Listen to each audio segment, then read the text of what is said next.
আপনাকে কি কি কি মনে করছেন, কেন গ্রেপ্তার করা হলো পার্থদা?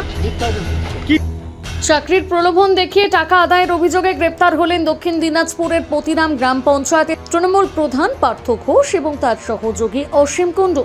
বৃহস্পতিবার গভীর রাতে পতিরাম থানার পুলিশ দুজনকে গ্রেপ্তার করে। পুলিশ সূত্রে জানা যায়, যামিনী মজুমদার মেমোরিয়াল কলেজে চাকরি পাইয়ে দেওয়ার নাম করে এক যুবকের কাছ থেকে 5 লক্ষ টাকা নেওয়া হয়।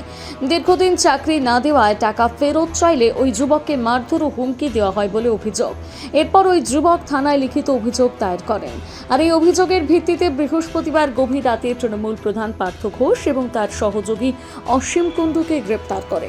শুক্রবার দুপুরে পতিরাম থানার পুলিশ ধৃতদের বালুরঘাট জেলা আদালতে পেশ করে।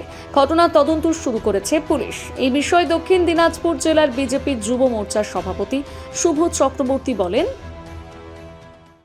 দেখুন, তারা প্রথমত তো সেটা অন্যায় করেছে যে চাকরি বিক্রি করেছিল এবং চাকরি দেওয়ার নাম করে তাদের কাছ থেকে সাধারণ ছেলেপেলে বেকার যুবকদের কাছ থেকে টাকা তুলেছিল।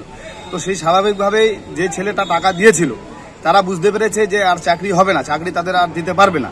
তো তার কাছে আর টাকা চাইতে গেছিল এবং সেই টাকা চাইতে যাওয়ার পরে তিনি কি করেছেন, তাকে উল্টে প্রচণ্ড মারধর করেছে এবং মারধর করার পরে তাকে হাসপাতালে, সেই ছেলেটাকে হাসপাতালে পর্যন্ত ভর্তি হয়েছে, এমন সিরিয়াস অবস্থা হয়েছে এবং আমাদেরই মণ্ডল সভাপতি সেই ছেলেকে উদ্ধার করে নিয়ে এসেছে। তো স্বাভাবিকভাবেই তার বিরুদ্ধে অভিযোগ উঠেছে চাকরি বিক্রি করার এবং সেই ছেলেটাকে মারধর করার। তো পুলিশের কাছে অভিযোগ হয়েছে, আর এই সরকার যখনই কোনো অভিযোগ আসবে সেই অভিযোগের বিরুদ্ধে যা ব্যবস্থা করার, দুর্নীতির বিরুদ্ধে যা ব্যবস্থা করার এই সরকার করবে এবং তার অপযুক্ত তার গ্রেপ্তারের মাধ্যমে সেটা ব্যবস্থা করছে। বালুরঘাট থেকে রিপন ভৌমিকের প্রতিবেদন, নিউজ টুডে।